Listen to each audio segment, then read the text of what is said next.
Alors, nous sommes en direct. Bonjour, bonjour à tous nos auditeurs. Aujourd'hui, nous prenons le temps, nous sommes le 1er avril, et je vous remercie beaucoup. Je lance sur Instagram en même temps. Donc, vous nous suivez sur Instagram, vous nous suivez sur Facebook, vous nous suivez sur notre groupe Facebook. Donc, n'hésitez pas à partager notre conversation d'aujourd'hui. Alors, bienvenue à tous. Euh, j'ai décidé à la dernière minute de pouvoir faire cette conversation parce que nous avons été touchés profondément, nous, les parents des communautés culturelles, nous, les professionnels, nous avons été touchés par un événement tragique qui s'est produit.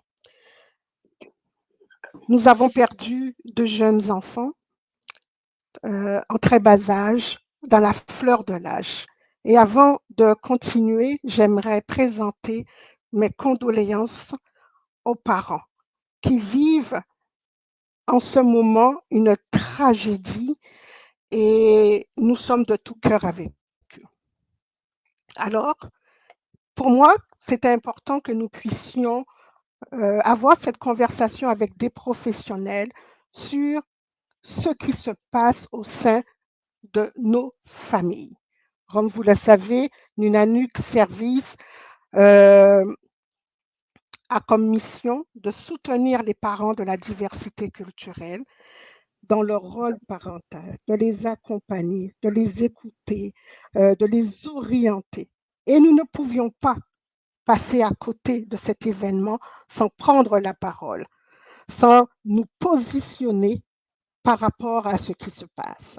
Alors aujourd'hui, pour cette conversation, nous avons trois experts, trois spécialistes qui vont échanger avec nous sur ce que nous pouvons faire, sur l'état de la situation, sur l'état de la situation, sur des pistes de solutions, nos questionnements.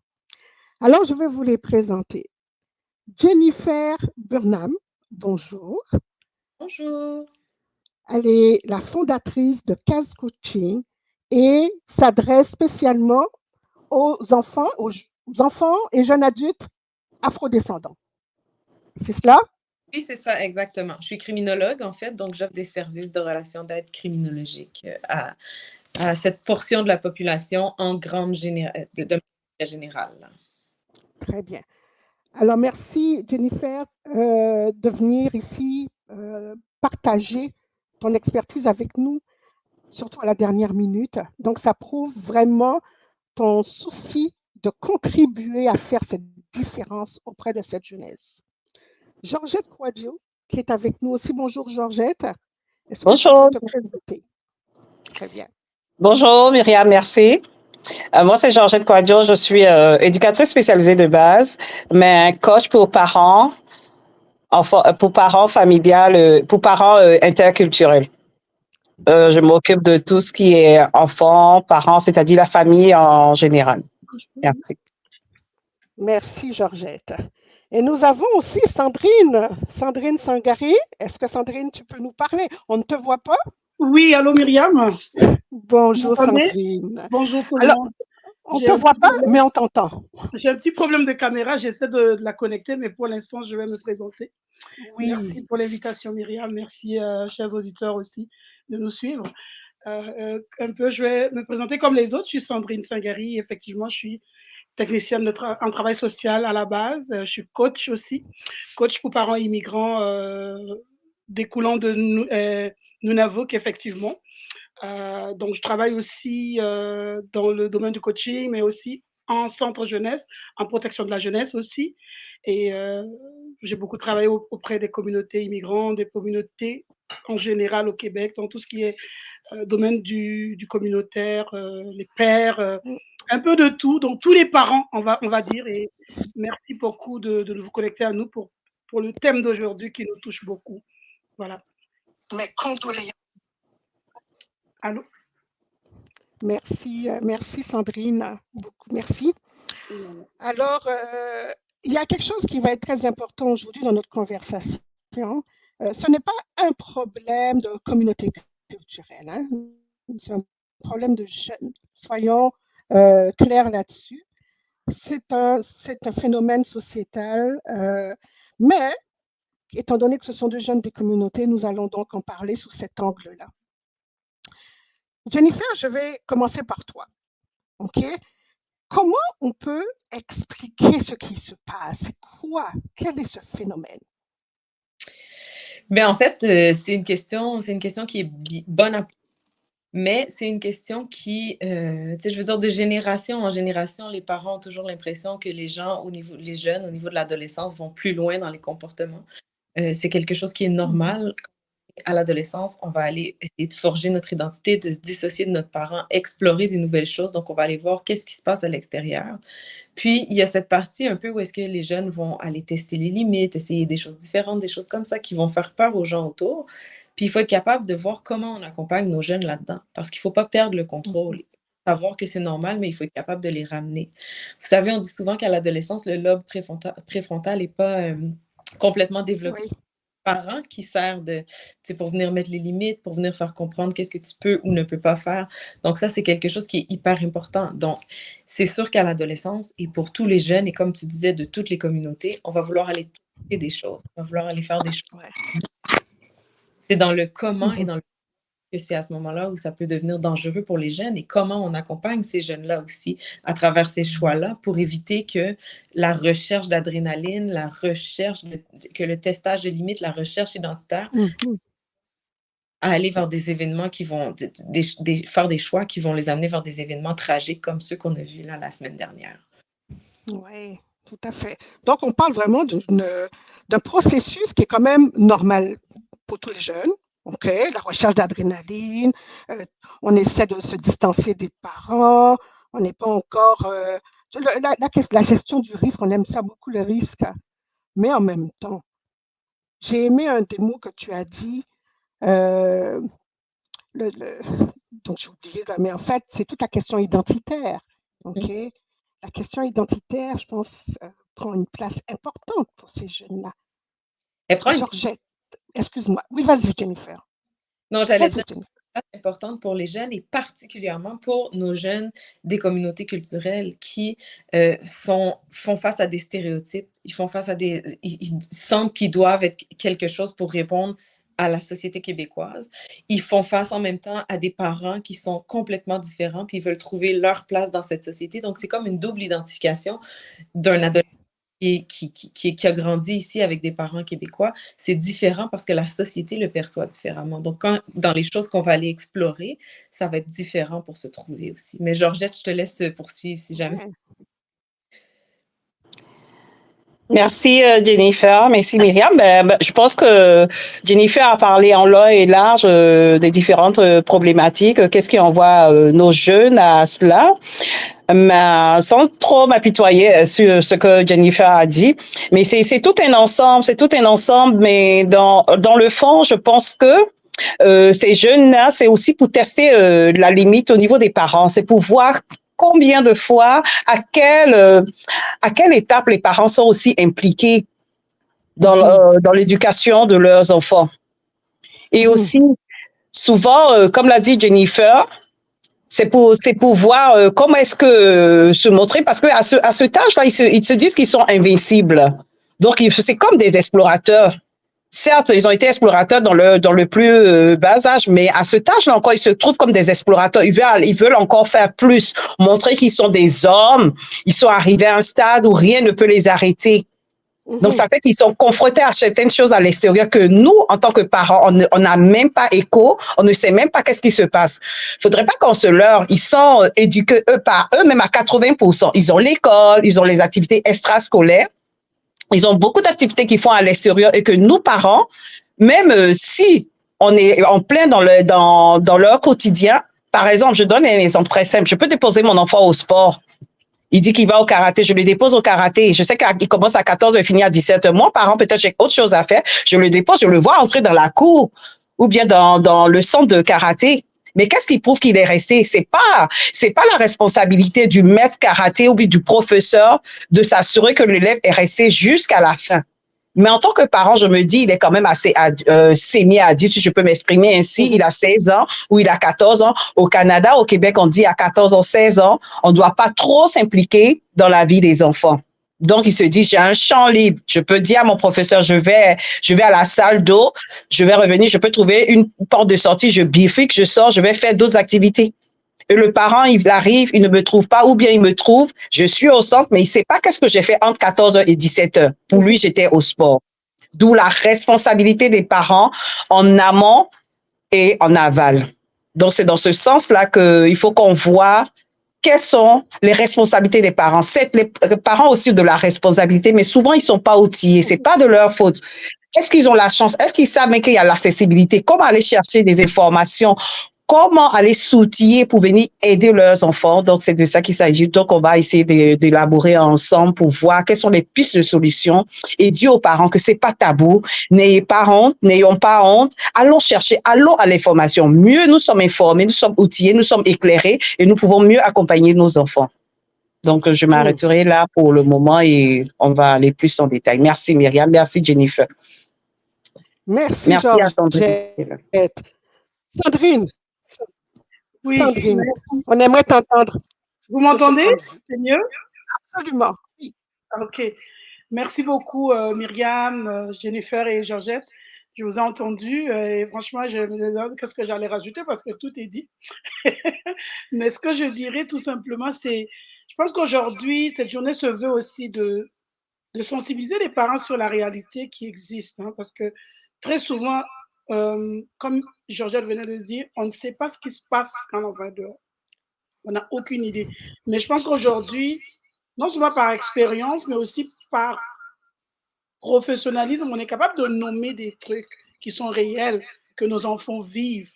Puis que, justement, l'idée, c'est pas de, on appelle ça de culpabiliser les parents, loin de là. Mais je pense que quand on est conscient, par exemple, que mon enfant peut aussi bifurquer en sortant, mon enfant peut aussi rencontrer la mauvaise personne, mon enfant peut faire des mauvais choix. Donc, d'être pas dans le déni, mais d'être capable de dire c'est possible que ces choses-là, mon enfant le vive et que c'est pas parce que je lui ai donné une mauvaise éducation, pas parce que je lui ai dit ceci ou cela. Non, mais c'est possible parce qu'il va peut-être suivre quelqu'un qui a fait la même chose et puis ça marche, puis il va vouloir faire. C'est pas forcément que le modèle se prend chez le parent, mais c'est la réalité que vivent nos jeunes.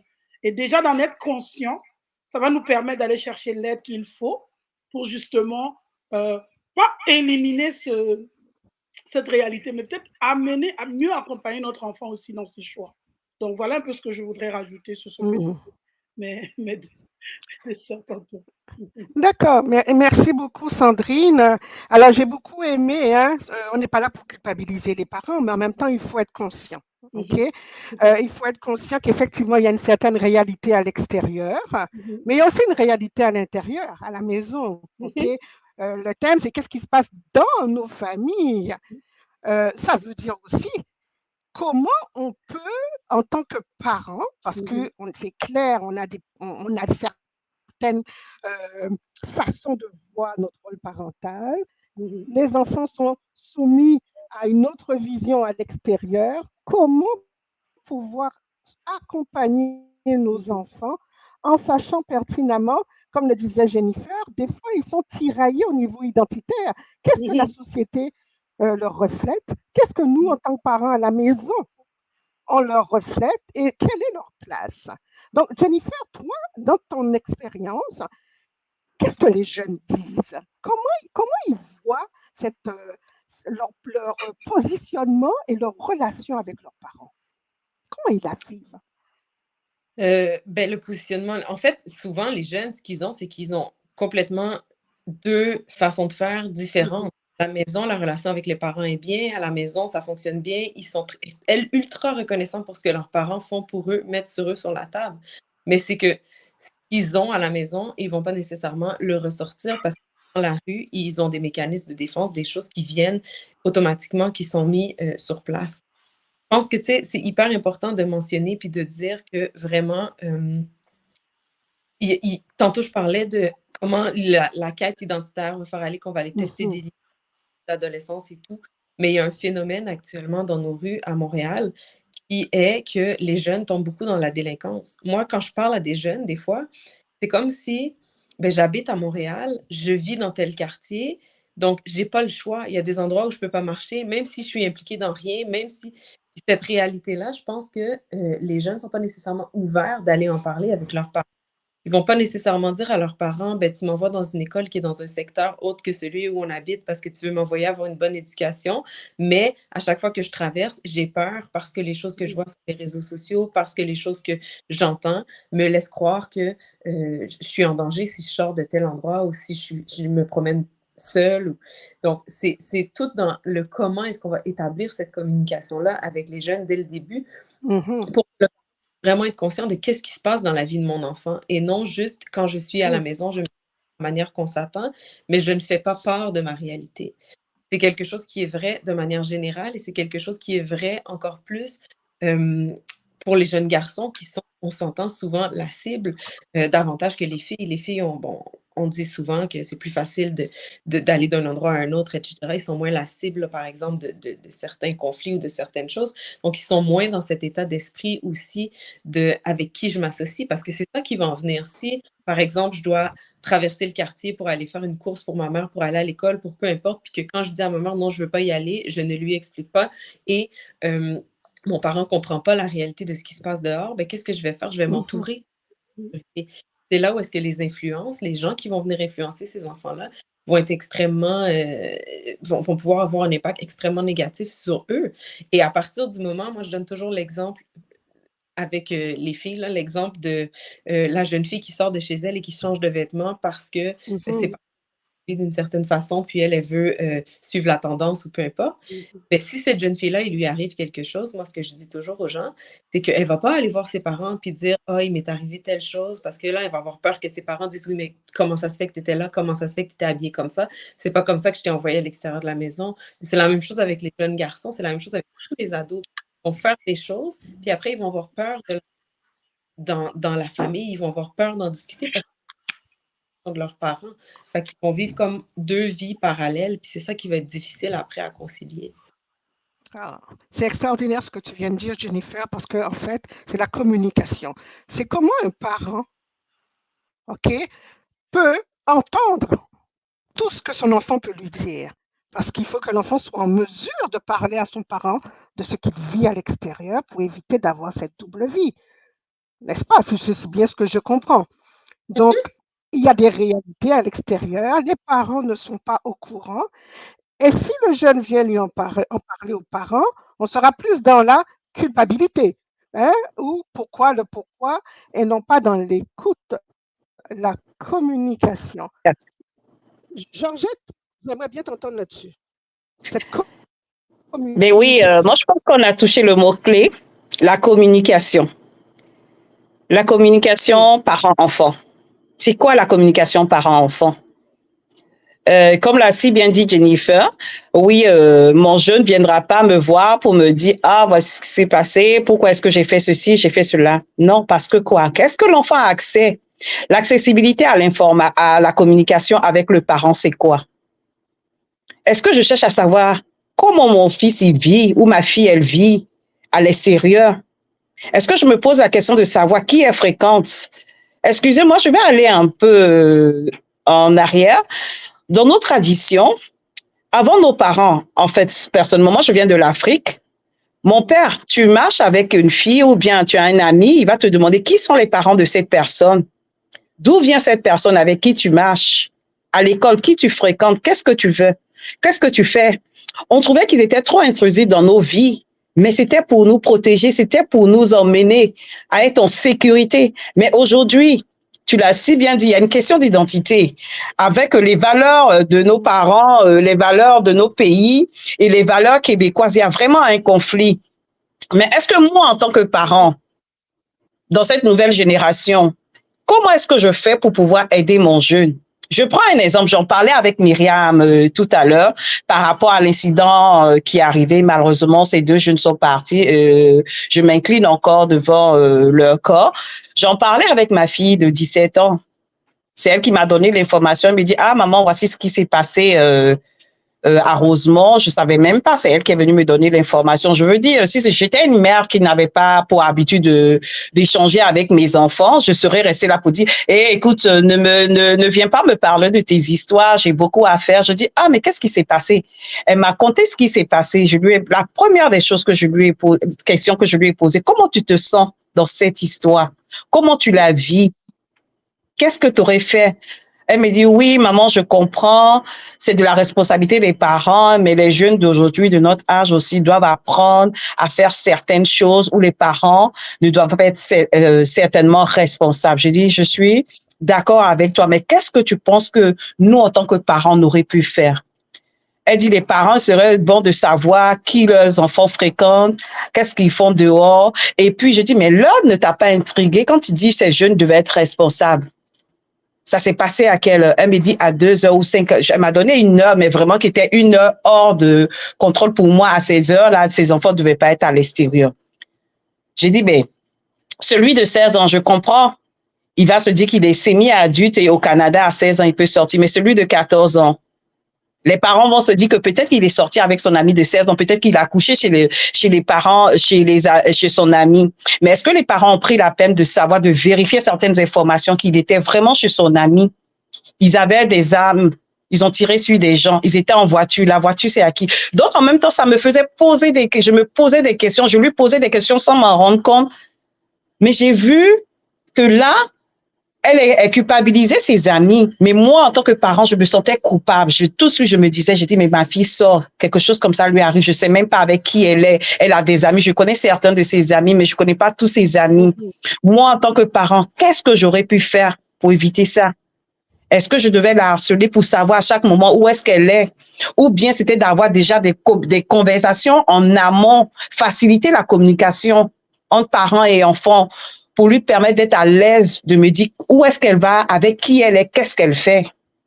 D'où la communication entre parents et enfants, l'accessibilité même. Nous, parents, doit être disponibles. On ne doit pas être là juste entendre ce que les enfants nous disent, qui nous parlent, mais on doit savoir écouter. Écouter, c'est quoi? Avoir une oreille attentive, percevoir, recevoir ce que l'enfant nous dit et voir comment l'accompagner. Donc, c'est pour dire, pour résumer, je dirais que la communication est très importante et là, ça doit nous éveiller, nous, en tant que parents, de ne pas faire de ça un tabou. Et même si on a une information, il ne faudrait pas que ça soit une honte. Je reviens encore là-dessus, c'est très important. On a nos valeurs. Mais nous sommes aussi dans une nouvelle génération. On doit accompagner nos enfants. S'il y a quelque chose qui ne va pas, il faudrait qu'on soit ouvert, qu'on aille chercher l'information, qu'on aille chercher les outils, qu'on s'approprie pour pouvoir aider nos enfants. Parce que si on n'a pas les outils, on ne peut pas communiquer. Merci. Tout à fait, tout à fait. Et comme je dis souvent, hein, ça c'est ma phrase, il ne faut pas venir quand la maison est brûlée, parce que quand la maison est brûlée, c'est très difficile de pouvoir reconstruire. Il faut vraiment, dès qu'on sent un peu la fumée, que ça commence à brasser, ben, il faut quand même dépasser la honte, dépasser la culpabilité pour aller chercher des ressources. Donc, et Sandrine, toi, de toutes les façons, dans ta pratique, cette question de, je dirais, responsabilité et d'autonomie, est-ce que ce sont des enjeux pour les jeunes de nos communautés? Ah, je ne t'entends pas, je ne sais pas pourquoi. Ton micro est fermé. Attends, Sandrine. Vas-y, Sandrine. Oui, c'est mieux. OK. Je sens une petite interférence, mais laisse-moi, c'est mieux. Vous m'entendez? Il y a beaucoup de... Vas-y, parle. Vous m'entendez? Oui. OK. Je disais, effectivement, pour ce qui concerne la communication, par exemple, on est dans cette réalité. Vous m'entendez? C'est bizarre, j'entends une interférence. Oui. Oups. Et là, j'ai supprimé le micro de Sandrine. Lequel qu'on va rétablir? Vas-y, j'ai rétabli un micro. C'est bon? Vous m'entendez? Oui, ça c'est parfait. Super. Alors, je disais tout simplement que Myriam et Georgette et Jennifer ont touché 2 points très importants qui étaient au niveau de la communication. Oui, dans ma pratique, au niveau de, tu parlais de responsabilité et puis Oui, d'autonomie. Pardon? Autonomie et responsabilité. Autonomie et responsabilité. Si on va dans la responsabilité, très souvent, les parents vont se sentir comme pointés. Et puis ça, c'est pas de ça qu'il s'agit. Je pense que quand on parle de solutions et quand on parle de qu'est-ce qu'on fait, moi, je vais aller tout droit en disant comment communiquer même déjà à la base. Parce que sans communication créée, moi, je dis toujours d'aller au berceau. Parce que si tu attends que le jeune y est déjà rendu à 18 ans, je pense que ça peut être un peu tard. Oui, on peut toujours établir, mais le processus prend plus de temps pour aller parler de communication vraiment efficace aussi. Donc, être là, parler à l'enfant, Georgette l'a nommé, c'est pas parler qui est communiquer. Communiquer, c'est aussi d'aller chercher le lien de confiance. Et que dès le berceau, dès le bas âge, dès que l'enfant est tout petit, commencer à créer des moments d'intimité avec son enfant. D'avoir des moments où l'enfant va s'ouvrir, où l'enfant va développer ce moyen de transmettre aussi l'information à son parent sans pour autant être dans un processus de peur ou de crainte. On parlait de culture. Nous sommes des coachs spécialisés pour les parents immigrants. On va revoir ça parce que ce n'est pas la faute des parents. Ils ont été éduqués de la même manière. Georgette l'a nommé tout de suite. Ils ont été nommés d'une famille à l'autre, certains, parce que je ne veux pas catégoriser, mais d'une famille à l'autre, même culturellement parlant, on a tous été éduqués d'une famille à l'autre de manière différente. Mais ces parents-là ne font que transmettre de la même manière. Est-ce qu'il y a d'autres méthodes? Peut-être qu'ils ne le savent pas. Mais moi, je dirais tout de suite d'aller chercher une communication efficace depuis le berceau. On va prendre par exemple, Myriam, la méthode fameuse, simple que je recommande aux parents, de 15 minutes par jour pour son enfant. C'est-à-dire, c'est 15 minutes où tu arrêtes tout. Tu décides tout simplement que c'est son moment à lui, ton enfant et toi, où il va juste s'exprimer là. C'est pour des choses aussi simples, mais d'être à l'écoute. C'est-à-dire, à l'écoute, c'est arrêter tout et écouter tout. Pas de juger ce qu'il dit ou être prompt à le réprimander, mais de le laisser évacuer ce qui est à l'intérieur et de lui permettre de faire comprendre aussi que, regarde, ça valait la peine que je parle à maman, ça valait la peine que je parle à papa. Il ne m'a pas jugé, il ne m'a pas condamné, il ne m'a pas puni, mais je devais juste le dire. Et quand on développe le 15 minutes finit par devenir 30 minutes, 1 heure. Je vais donner un exemple d'un parent comme ça qui me demande, mais je suis toujours là. J'ai dit, mais tu es toujours là. Le toujours là pour elle, je suis dans la maison, mais tu ne communiques pas avec ton enfant, tu es là, il sait que tu es là. Mais il n'y a pas de communication. Donc, quand elle a compris ça, elle m'a dit, ah, waouh, c'est vrai, tu as raison, je suis là tout le temps. Mais la réalité, c'est que je ne suis pas en communication avec mon enfant. Je ne suis pas proche de mon enfant. Et quand elle a commencé le 15 minutes, elle dit, mais 15 minutes, c'est peu. Ah, est-ce que je peux ajouter 30 minutes? Et ainsi de suite. Je pense qu'elle est rendue à 2 heures par jour consacrées à son enfant parce qu'elle a vu le bénéfice de ces moments-là où l'enfant finit par se dire, j'ai une confidence à la maison. Et c'est là où elle a pu voir des choses venir. Hein? On parle de délinquance, on parle de beaucoup de choses. Elle a pu le voir parce que cet enfant-là s'est senti en confiance. Donc, c'est vraiment au niveau de la responsabilité. On va quand même en parler parce que une fois on a parlé de l'autorité parentale, Myriam, où les gens pensent que l'autorité c'est juste taper, crier, mais c'est aussi ça, la responsabilité d'aller veiller, d'aller s'outiller. Mais si tu ne t'outilles pas, tu ne sauras pas comment même travailler la communication avec ton enfant. Vous voyez? Donc, le rôle du coaching, c'est ce que nous faisons aussi. Là, nous travaillons de manière individuelle parce que d'une famille à l'autre, d'une situation familiale à l'autre, il y a une façon de faire. Alors, le coaching va venir en ce moment-là personnaliser la situation et aider le parent de manière concrète aussi. Voilà un petit peu ce que je voudrais rajouter. Très bien. Merci beaucoup, Sandrine. Et pour faire du pouce, parce que tu as parlé du coaching, donc moi, j'aimerais savoir, Jennifer, qu'est-ce que tu fais avec les jeunes? Comme Sandrine disait, en fait, ça commence beaucoup plus vite. Tu sais, tout à l'heure, tu parlais de la cuisine, qu'on veut avoir des moyens de prévention avant que la cuisine brûle dès qu'on voit de la fumée. Mais moi, je dirais que c'est même avant que la fumée apparaisse. Hein. On veut amener les enfants avant que la fumée apparaisse, à savoir c'est quoi les consignes de sécurité à faire s'il y a de la fumée, même chose pour les parents. Donc, moi, le travail que je fais, je vais aller faire, premièrement, je vois les gens en consultation individuelle, que ce soit dans l'enfance, l'adolescence ou même jeune adulte, mais c'est aussi, je fais des ateliers de groupe qui sont offerts à tous les enfants parce qu'on veut aller développer justement On veut que l'enfant arrive à savoir qui il est. On veut que l'enfant arrive à discriminer ce qui est important pour lui de ce qui ne l'est pas. Dès 6, 7, 8, 9 ans. On veut que l'enfant aussi développe un certain pouvoir sur sa vie puis comprenne que si j'ai quelque chose que je vis, si je me sens de telle façon, je peux déjà, par exemple, aller en parler à mes parents, aller en parler à un adulte. Moi, souvent, tu sais, ce que je leur dis aux enfants, c'est il faut savoir, dans mes ateliers, je leur dis, si tu vis quelque chose et que tu as besoin d'en parler et que l'adulte n'est pas disponible, continue de frapper à des portes jusqu'à ce qu'il y ait un adulte qui soit disponible. Parce que souvent, nos grands ados ont appris que quand j'ai vécu quelque chose, quand j'avais 6, 7, 8 ans, j'ai demandé à 2 personnes, les 2 personnes ne m'ont pas écouté et j'ai internalisé que je ne vaux pas la peine, ça vaut pas la peine qu'on m'écoute. Et après, quand je grandis en faisant face à des problèmes, je vais même pas aller voir s'il y a quelqu'un qui peut m'écouter. Donc moi, c'est ce que je leur apprends dès jeunes. Tout ce qui touche la résolution de conflits, je travaille aussi avec eux dès qu'ils sont petits, la notion du choix, de savoir que quand tu choisis quelque chose, ben, c'est parce que de l'autre côté, tu renonces à quelque chose d'autre, puis c'est quoi qui vient avec chacun des choix. Parce que quand on est ado, comme je disais tout à l'heure, le développement du cerveau n'est pas tout à fait complété et on va rapidement, on va faire des choix qui sont impulsifs, mais il faut qu'on arrive à se dire, ben, je fais ce choix-là, quelles conséquences ça va avoir sur moi? Donc ça, pour moi, c'est quelque chose que je travaille là, de manière très préventive avec les tout-petits. Je fais aussi des activités dans les écoles, justement, pour aller rejoindre les jeunes. Moi, c'est important pour moi, là, tout à l'heure, Georgette disait que quand elle parlait avec sa fille, elle disait que, tu sais, les parents sont où? Comment ça, les parents connaissent pas, et cetera. Puis c'est vrai que les parents ont une certaine responsabilité, mais les ados, même s'ils ont 12, 13, 14, 15, 16, 17 ans, ils ont aussi une part de responsabilité.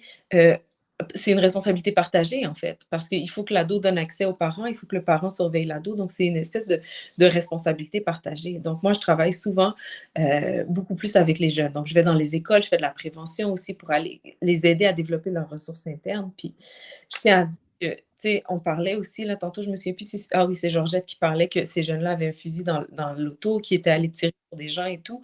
Donc, il faut voir aussi ce monde dans lequel il faut que les parents soient conscients de la société dans laquelle on vit, qui en plusieurs enjeux de société et qui, des fois, vont avoir tendance à un peu fermer les yeux là-dessus. Je ne sais pas, par mécanisme de défense, parce qu'on ne veut pas s'imaginer que nos enfants vont être la cible, qu'ils vont être là-dedans et tout. Donc, on voit des choses aux nouvelles, puis on se dit, ben, pas mon enfant, jusqu'à ce que ça nous arrive. Mais je pense que c'est important avec les parents. Moi, c'est ce que je fais, c'est de travailler cette responsabilité partagée. Donc, je le fais beaucoup avec les jeunes, dans des ateliers de groupe, des trucs comme ça qui sont offerts vraiment à tout le monde, parce que tout le monde ce petit côté-là de comprendre mes émotions, comprendre pourquoi je fais tel choix, à comprendre aussi l'autre, savoir la situation dans laquelle tu te mets. Il faut que tu sois capable de comprendre un peu l'état d'esprit de l'autre personne, puis savoir est-ce que je parle dans la voiture avec cette personne? Est-ce que je sors de la maison pour aller rejoindre cette personne pendant la nuit? Est-ce que je vais dans cette fête? Peu importe c'est quoi le choix, mais il faut que tu sois capable de savoir aussi c'est qui ton entourage. Donc, je développe ça chez les enfants et chez le parent. C'est tout le volet de comment est-ce qu'on peut accompagner notre enfant là-dedans, quels moyens on peut mettre en place depuis avant pour qu'après, quand ça arrive à des situations, en fait, pour éviter, pour essayer le plus possible, ça arrive à des situations qui sont très tout à fait. parce que l'intervention est différente après. Tout à fait, tout à fait. Mais tu vois, Jennifer, tu parles de responsabilité quand même. Les jeunes doivent faire des choix. Mais nous savons que nous sommes dans une société où les jeunes sont responsables à partir de 12 ans. D'un point de vue légal, ils ont une responsabilité. Sauf que les parents qui viennent d'ailleurs ne sont pas forcément au courant de notre mode de fonctionnement. Et moi, ce que je vois, c'est vraiment des parents qui vont, comment dirais-je, au nom de la responsabilité parentale, prendre en charge celle qui était normalement de leurs enfants. Donc, ils vont surprotéger, et ils vont cacher, et ils vont minimiser parce qu'ils sont persuadés que leur rôle de protection, c'est ça. Alors qu'ils doivent amener le jeune petit à petit à être responsable. Et ça, c'est un très, très gros enjeu. Et d'ailleurs, on entend souvent, hein, c'est pas mon enfant, c'est l'autre. Il a été influencé par l'ami. C'est son ami qui n'est pas correct. Mon enfant était bien. Non. Si l'enfant n'a pas appris dès le jeune âge à faire des choix conscients, ça amène justement que tu vas suivre le groupe sans te poser des questions de ce qui est bon pour toi ou non. Mais nous, en tant que coach, nous sommes face à des parents qui ont besoin autant que leurs enfants de bien saisir qu'est-ce que ça veut dire soutenir leur enfant dans leur responsabilisation? Et ça ne veut pas dire leur indépendance, mais leur responsabilisation et dans leurs actes, parce qu'ils ont quand même je dirais que cette responsabilité arrive très tôt et les parents sont pas au courant. Donc, et d'ailleurs, hein, Georgette et Sandrine le savent très bien, les parents nous appellent à chaque crise. Quand quand on veut les soutenir, ben, ils apparaissent. Et là, ils vont nous rappeler parce qu'il y a une crise. Mais Ouais. en même temps, on comprend quand même la question de la honte, la question de peut-être du désespoir, certainement. Mais Le regard des autres. le regard, oui, de la société, bien sûr. Et nous, on leur demande, non, il faut dépasser ça pour bien justement accompagner vos enfants. Est-ce que tu rencontres ça aussi, Jennifer? Des parents qui disent que leur enfant, il a simplement été influencé. Ben oui, c'est sûr. C'est sûr qu'on en rencontre. L'introspection, c'est difficile, hein. Donc, comment amener un parent à rentrer dans ce processus où il a une part aussi à jouer pour le bien-être de l'enfant? Comment on fait? Mais en fait, c'est que c'est confrontant. C'est confrontant de se dire que si j'accepte que j'ai une part de responsabilité, c'est parce que j'accepte que j'aurais pu faire quelque chose différemment ou que je pourrais faire quelque chose de différent. Donc, c'est ça qui est confrontant pour le parent. Puis, il ne faut pas oublier qu'on parlait du processus d'identification du jeune quand il arrive et comment il veut se dissocier, mais il ne faut pas oublier que la majorité des personnes, des parents qui arrivent ici, c'est pour donner une meilleure vie à leurs enfants. Exactement. Arriver ici puis que ton enfant fait face à plein de trucs et que tu te rends compte que tu as une responsabilité là-dedans, mais c'est aussi une grande honte pour le reste de la famille qui est là-bas, qui te demande des nouvelles, comment ça va et tout, de dire, ben mon enfant a telle chose qui s'est passée, j'aurais besoin d'aide pour telle chose. Donc, les gens ont tendance à vouloir, dans le fond, être l'histoire de succès puis à rester enfermés avec les problèmes. C'est quelque chose là qui est très difficile pour les parents aussi.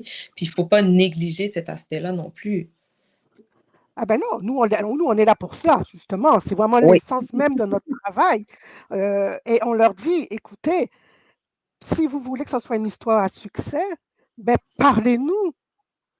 Quand frappez à nos portes, là, on sait que Jennifer avec Case Coaching est là, on sait que Georgette est là, Sandrine est là. Frappez à nos portes. Ne restez pas seul en silence parce que ça va devenir plus dramatique. Moi, je prends toujours l'analogie de l'avion. Vous avez un Boeing, il y a quand même des soubresauts, mais le pilote, ce sont les parents, il y a un pilote et un copilote, mais on va quand même essayer de stabiliser. Mais on va quand même aller chercher des ressources pour stabiliser. On voit des lumières qui s'allument. On ne va pas tout seul arriver à stabiliser le Boeing parce que si c'est quand il est arrivé presque au sol en train de se cracher, ça va être compliqué. Donc, on est très, très conscient de ces enjeux, mais je pense qu'aujourd'hui, on ne peut plus faire l'économie de la place réelle des parents à se dire, oui, nous avons des défis au sein de nos familles, ben, nous devons contacter des ressources pour pouvoir nous accompagner parce que il en va de l'avenir de nos enfants qui vont devenir des adultes dans cette société. Ils vivent des enjeux, on ne les connaît pas, on n'est pas outillés, c'est confrontant, mais par amour pour eux, ben, nous allons chercher de l'aide. Parce qu'aujourd'hui, là, on est face à deux familles brisées. Et ça, c'est ce que nous savons parce que c'est médiatisé. Mais combien d'autres, combien d'appels que nous recevons, combien de parents que tu reçois, combien de jeunes que tu reçois, Jennifer.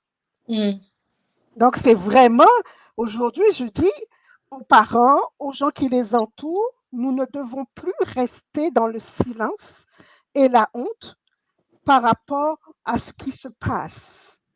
Il y a un énorme enjeu. Il n'est pas d'aujourd'hui, hein, ça a toujours, c'est quelque chose qui est présent et qui est mondial. Hein, on revoit en Angleterre, en Allemagne, en France, partout, on a les mêmes enjeux. Mais nous, en tant que société civile, nous pouvons faire une différence, hein. Et les parents peuvent faire une différence. On ne peut pas attendre seulement sur l'État. Ça, parce que sinon, ça va être très coercitif. Si on demande, bon, l'État va s'occuper des armes à feu, nous, on ne peut pas s'occuper des armes à feu, mais bon. Donc voilà, je sais pas. Je vous laisse la parole. Là, je suis partie sur un laïus. Mais non, Myriam, Non, ce que tu es en train de dire, c'est tellement parfait, c'est tellement bien placé parce que c'est vraiment l'appel à l'action que qu'on continue de le faire. On en parle tous les jours. La chance Oui, que les parents ont, c'est-à-dire, nous sommes des parents aussi, nous sommes la jeunesse, veut pas, on est en deux transitions. On a des expériences, on a eu des faits, on a vécu certaines histoires, certaines situations. Donc, nous sommes vraiment là, nous sommes disponibles, nous sommes accessibles pour pouvoir aider, accompagner les parents à être mieux outillés, à être éclairés et puis accompagner leurs enfants. Vraiment, il faut enlever ce côté tabou, ce côté honte, le regard des autres de la société. Non, le quand dira-t-on, c'est pas l'heure du quand dira-t-on, c'est le comment on fait pour ne pas y arriver à là. Qu'est-ce qu'on fait en amont pour ne pas que la maison brûle? La prévention, elle est très importante et c'est le moment, tout à fait. c'est-à-dire, je comprends, c'est difficile pour certains parents qui diront qu'ils n'ont pas les moyens, mais aujourd'hui, on a beaucoup d'informations qu'on peut aller chercher. On peut travailler ensemble pour pouvoir soutenir nos jeunes, pour pouvoir nous-mêmes nous aider aussi. Parce que plus ils sont soutenus, ils deviennent responsables, ils savent, comme l'a dit Jennifer, ça vient renforcer encore les différents choix à faire. Ça vient les éclairer encore plus dans leur cheminement. C'est important. On doit travailler coude à coude avec nos enfants, avec les ressources pour pouvoir avancer. Parce que veut pas, c'est nos enfants qui sont le lendemain, qui sont la société de demain, d'aujourd'hui et de demain, si je peux m'exprimer ainsi. Absolument. Donc, je lance encore un appel aux parents, aux familles, aux proches de vraiment se lever et puis qu'on travaille ensemble. Oui, tout à fait. L'heure est à l'action. Vraiment. Oui. Oui. Bon, j'espère qu'on nous aura entendus. Parce que c'est pas du blablabla aujourd'hui. Oui, on peut avoir plein de théories. On a, oui, notre expérience en tant que professionnel. Mais c'est vraiment un cri du cœur de maman que je lance aujourd'hui. C'est vraiment ça. Je suis vraiment, en fait, arrivée à un peu saturée de voir des parents qui souffrent en silence. Et évidemment, des fois, on va dire oui, mais c'est encore les enfants de ces gens. Et puis bon, non, ok, on peut faire la différence, on peut changer les choses. Vous n'êtes pas seul. Vous voyez, il y a 3 personnes autour de cet écran. Vous avez 3 ressources là. N'hésitez pas. Je sais qu'il y a beaucoup de personnes, aujourd'hui c'est lundi de Pâques, beaucoup de personnes croyantes, c'est important. Hein, je vais le dire haut et fort. C'est important aussi la foi. Mais je dis, Dieu nous a donné l'intelligence. Donc, Amen. si nous sommes là, si nous parlons, c'est parce que nous avons quelque chose à faire. Donc, n'hésitez pas à prendre contact avec nous, avec des professionnels. Ça fait partie de la solution. Donc, autant Jennifer s'occupe des petits jusqu'au début de l'âge adulte, donc ça, c'est vraiment sa tranche d'âge. Georgette et Sandrine s'occupent de vous en tant que parents. Vous avez besoin d'un espace où vous pouvez réfléchir, où vous pouvez pleurer, vous pouvez aller chercher un peu d'air pour repartir de plus belle. Rappelez-vous de l'analogie de l'avion. Dans un avion, vous devez d'abord mettre votre masque à oxygène avant de mettre le masque de l'enfant, parce que vous allez tomber dans les pommes et vous n'allez pas l'aider. Donc, aidez-vous pour aider vos enfants et faire en sorte que ce choix d'avoir quitté votre pays soit pour le mieux. Bien sûr, nous n'allons pas tous les sauver. OK? On s'entend, il y a des jeunes qui vont rester dans la marginalisation, c'est vrai. Mais si on peut faire quelque chose, alors n'hésitez pas, on va le faire. Mesdames, je vous laisse le mot de la fin, chacune d'entre vous, si vous aviez quelque chose à dire aux parents. Jennifer, à toi. J'ai quelque chose à dire, en fait, à titre de criminologue, là, ça ressort là, quand tu parlais. Premièrement, il faut savoir que la majorité des adolescents vont aller vers, comme on disait tout à l'heure, cette espèce de recherche identitaire. Mais je veux vraiment que les parents entendent que dans la majorité des délits commis, ça reste, parce qu'on parle de délinquance, on parle de plein de trucs, mais les gens qui vont plus loin puis qui vont s'incruster dans ce mode de vie marginal, on parle de 10% de ces enfants. Ça veut dire qu'il y a un 90% pour qui c'est un cheminement qui va être plutôt normal. On va aller explorer des choses, mais on va continuer de suivre une ligne directrice puis qu'on va se rendre à l'âge adulte correctement. C'est sûr que moi, en tant que criminologue, je suis aussi très habituée de parler avec ce 10% qui est plus marginal et il y a quelque chose qui ressort et que je vois après, même quand je parle avec des jeunes de l'autre 90, là, mais avec tous les jeunes, c'est que cette sous-culture-là, elle est tellement forte de se dire, oui, mais on n'a pas le choix de se défendre quand on habite à Montréal. Oui, mais on n'a pas le choix de tomber vers ça. Oui, mais tout le monde fait ça. Ça devient comme si ce 10%-là est tellement présent sur les réseaux sociaux, présent partout que les jeunes voient vraiment comme si c'est la norme. J'écoutais là quelque chose sur les réseaux sociaux là, dernièrement où est-ce que des filles parlaient de leur relation et tout, puis ils disaient, ben tu sais, mon chum, il fait des affaires délinquantes, mais tu sais, comme tout le monde, puis dans ma tête, je me dis, pas comme tout le monde, c'est pas tout le monde qui fait des choses délinquantes, c'est pas tout le monde qui a des comportements, c'est pas tout le monde qui a une arme à feu dans toute sa voiture à l'adolescence ou dans son sac à dos, c'est pas tout le monde. Donc, cette partie-là aussi, où est-ce qu'il faut dissocier le fait que les enfants, les adolescents vont faire des erreurs. Comment on va les accompagner dans ces erreurs-là? Ça va peut-être venir changer quelque chose, mais il faut savoir que c'est pas parce que tu fais une erreur à 14, 15, 16, 17 ans que tu vas rentrer, que tu vas devenir marginal pour le restant de tes jours. Donc, les parents, il y a encore des choses à faire. Il faut encore travailler certaines choses et il ne faut pas aussi oublier mon petit criminologue qui ressort, que les enfants, quand ils arrivent, oui, à 14, 15, 16, 17 ans, il faut les responsabiliser aussi. Parce que des fois, tantôt on parlait des parents dans le déni que je peux rencontrer dans ma pratique, des fois, je rencontre aussi des parents qui sont exceptionnels et dont les enfants travaillent vraiment fort pour rester dans ce 10% et qui font exprès parce qu'ils sont attirés vers ça. Puisque les gens vont dire, quand je vais les rencontrer, souvent les jeunes qui sont très criminalisés, ils vont me dire, quand on va leur parler des impacts que ça peut avoir sur eux et tout, ben, ils vont me dire, ben, moi, Jennifer, je le sais que je peux mourir. Je le sais que c'est le risque du métier. Je le sais que... Puis quand ils le disent, je les crois, qu'ils savent, qu'ils comprennent les dangers. Puis ils vont me dire, par exemple, toi, ton risque de ton métier, c'est ça, ça, ça, en tant que criminologue. Nous, notre risque de métier, moi, j'ai choisi que j'allais être dans la rue, que j'allais faire la délinquance. Je sais que je vais être dans des conflits. Je sais que je peux arriver à me battre. Je sais que je vais peut-être mourir. Je sais que je vais aller en prison. Ça fait partie. Et ils le disent d'une manière très, très, très rationnelle. Mais ça ne connecte pas. Dans le sens où c'est très, très, très rationnel que je sais que je peux mourir, mais si j'arrive et que je me rends compte que ma vie est vraiment en danger, on est ailleurs. Fait qu'il faut les amener à prendre conscience justement de qu'est-ce que tu dis, les conséquences que ça peut avoir et est-ce que c'est vraiment ça que tu veux choisir comme vie. Moi, je pense que c'est très pertinent et très important de le faire avec les jeunes, autant qu'avec les parents. Mais bon, ça, c'est... Moi, je travaille avec les jeunes, donc j'ai ce côté responsable. Oui, tout à fait. Mais c'est important. Et nous, on sensibilise les parents à cela, bien sûr.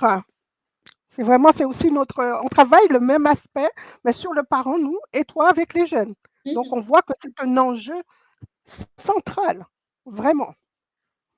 Georgette, qu'est-ce que tu dirais, toi? Bien, peut-être que Sandrine va parler, comme je n'avais pas tantôt. Écoute, je ne sais pas si vous m'entendez, je dirais tout simplement que, comme mot de fin, je dirais que, en tant que parents d'abord que nous sommes, parce que nous, on a opté de sensibiliser les parents et puis de faire du coaching parental pour une raison. Hein. On a travaillé avec les enfants directement, mais on s'est rendu compte du besoin de coaching des parents. Et puis c'est là où je dis qu'il va falloir que, comme parents, parce que nous le sommes aussi, merci beaucoup de l'avoir souligné, et je crois que le système de coaching parental pour parents immigrants est né de cette volonté-là d'aider les parents, parce que nous, étant justement dans toute la structure de s'occuper des parents, on s'est rendu compte que le manque est au niveau des parents. Donc, ce n'est pas quelque chose qui a été mis par émotion juste pour le mettre, mais c'est parce qu'on est capable de voir que le coaching au niveau des parents faisait la différence. Alors, oui, les parents ne sont pas habitués à ce genre de service, mais je veux dire tout simplement que si on est capable de laisser la honte, et même dans la honte, tu vas finir avec la honte où aujourd'hui, c'est une opportunité. Oui, c'est un élément, c'est un événement malheureux qui nous attire sur ce plateau d'urgence. Myriam, oui, je te salue d'avoir mis en idée, même si c'est urgent, même si on ne l'avait pas programmé, l'événement n'a pas été programmé non plus, des choses sont arrivées, on s'est levé, on a fait l'action de dire, OK, on se met sur les réseaux, est-ce qu'on va parler aux parents? autant nous l'avons fait, autant je pense que c'est l'opportunité pour un parent aujourd'hui de pourquoi pas s'asseoir avec son enfant. Pourquoi pas? Je pense que c'est lundi de Pâques, comme tu le dis. Pourquoi ne pas s'asseoir avec son enfant? Tu ne l'as jamais fait, c'est pas grave. Commence aujourd'hui. C'est une opportunité. Peut-être que tu n'as jamais pensé que le coaching pouvait t'aider un jour. Pourquoi pas aujourd'hui de dire, regarde, peut-être que je n'ai pas de problème avec mon jeune parce que c'est comme ça que ça arrive. Hein. On regarde la situation, on ne voit jamais. Mon enfant est parfait, il n'a pas de problème, il sera toujours influencé par l'autre. On est parents. Moi, je suis parent. Je suis parent. Je ne suis pas parent. Je vais le nommer. Moi, j'ai une fille de 23 ans. J'ai un garçon de bientôt 18 ans et j'ai un petit bébé de presque 3 ans. Alors, je sais très bien ce qu'un parent peut penser. Et jamais on veut s'imaginer que notre enfant, c'est le mauvais ou il fait des mauvaises choses. Non, parce que l'apparence qu'il nous donne aussi est là et on ne peut même pas s'imaginer ce que ces enfants-là vivent, ce que nous ne savons pas. Donc, peut-être qu'on ne l'a jamais fait. Moi, je vais lancer un appel à un parent aujourd'hui. Peut-être qu'on ne l'a jamais fait. Mais aujourd'hui, saisissons l'occasion pour dire, parce qu'on est dans qu'est-ce qu'on fait. On a beau en parler. Ce n'est pas aujourd'hui qu'on voit des drames à la télé. Ça n'a pas commencé aujourd'hui. Si je regarde mon réseau personnel, je vous parle de gens qui me sont proches. J'en ai à mon actif peut-être une vingtaine déjà. C'est trop. Et Myriam, aujourd'hui, j'ai envie de crier comme toi. C'est trop. On en a ras-le-bol, non seulement comme parent, non seulement comme femme, non seulement comme mère, non seulement aussi comme professionnel. Dans toutes les casquettes que nous portons, nous en avons ras-le-bol. Et si aujourd'hui on se lève, on ne veut pas juste se contenter de parler, mais c'est l'action. Et on n'ira pas loin sans les parents. On n'ira pas loin sans les enfants. Jennifer, je salue ton initiative de focuser sur la jeunesse. Mais il faut que chacun assume ses responsabilités. Mais nous, aujourd'hui, moi, mon cri de cœur envers un parent, c'est de dire, c'est encore possible de changer les choses. C'est encore possible de faire la différence. C'est encore possible de préserver son enfant. C'est encore possible, sur le pourcentage dont on parle, s'il y avait 100 qui étaient destinés à ce genre de drame, il y a possibilité d'aller chercher au moins 50%. Ça, c'est concret. Et qu'est-ce que je fais comme parent? Je commence à aller chercher de l'aide. Ça ne te coûte rien. Commence par 1 heure de coaching. On ne sait jamais ce que ça va donner. Peut-être que tu vas aimer, peut-être que tu ne vas pas aimer. Mais il faut que tu commences quelque part. Il faut que tu essaies. Et je suis désolée, mais j'ai envie de dire souvent, on veut aider, mais on frappe à la mauvaise porte. La dernière fois, j'ai vu un message où quelqu'un, ça n'allait pas, oh mon Dieu, je cherche un avocat. Qui t'a dit que c'est l'avocat qui va régler? Ce n'est pas un avocat que ça prend, forcément. Ou bien, oh, je connais quelqu'un qui a vécu ci, c'est très bien. Mais la réalité est que quand tu es dans une situation, ça demande l'expert dans la situation pour t'aider réellement dans la situation. Et puis, il ne faut pas attendre que le problème arrive. C'est dommage, c'est encore dommage. C'est dans les troubles qu'on en parle. Oui, on va en parler quand il y a le trouble, mais pensons, ton enfant qui a 2 ans, c'est pour ça que je parle du berceau à chaque fois. L'enfant, il vient de naître, il a 3 mois, il a 2 mois, il n'est pas encore rendu à dire que je vais sortir sans permission. Je sais. Mais commence à dire, je suis parent. Un jour, cet enfant-là va avoir 13, 14, 15 ans comme ces jeunes-là. Mais qu'est-ce que moi, je peux faire aujourd'hui pour qu'aujourd'hui, je minimise encore ces risques-là? C'est maintenant. Va prendre 1 heure, assieds-toi, et puis peut-être qu'il n'y aura rien à signaler. Mais peut-être que oui aussi. Au niveau des méthodes éducatives, par exemple, tu vas apprendre quelque chose. Au niveau des techniques de connexion, il y a plein de choses que tu vas apprendre. Mais essaye, comme parent, de poser le pas. N'attends pas qu'un drame arrive. Même chez le voisin, ce n'est pas bon d'attendre que chez le voisin, ça se passe pour que toi, tu prennes conscience. Il ne faut pas. Il faut commencer aujourd'hui. Si c'est déjà arrivé chez le voisin, moi, je pense que c'est une alerte même que Dieu permet pour toi, parents qui entendent ça, de dire, je peux faire aussi ma part pour réduire ces choses-là. Voilà ce que je voudrais vraiment dire à un parent aujourd'hui. Merci Sandrine. Écoutez, merci beaucoup à vous trois. Merci Jennifer, merci Georgette, merci Sandrine pour votre réactivité à venir rapidement sur ce plateau, parler aux parents. C'est le moment de passer à l'action. Donc, encore une fois, toutes nos condoléances aux familles. Et encore une fois, ne soyez pas seuls, n'ayez pas honte, nous sommes là pour vous accompagner, frapper aux portes, comme dit Jennifer, jusqu'à temps que vous ayez une réponse. N'abandonnez jamais. Frappez, frappez, frappez. Merci mesdames, notre live prend fin. On va se dire à très bientôt. Et puis, en espérant sur d'autres sujets beaucoup plus joyeux. Alors, au revoir. Vous restez avec moi, par contre. Merci. Bye bye. Merci, bye.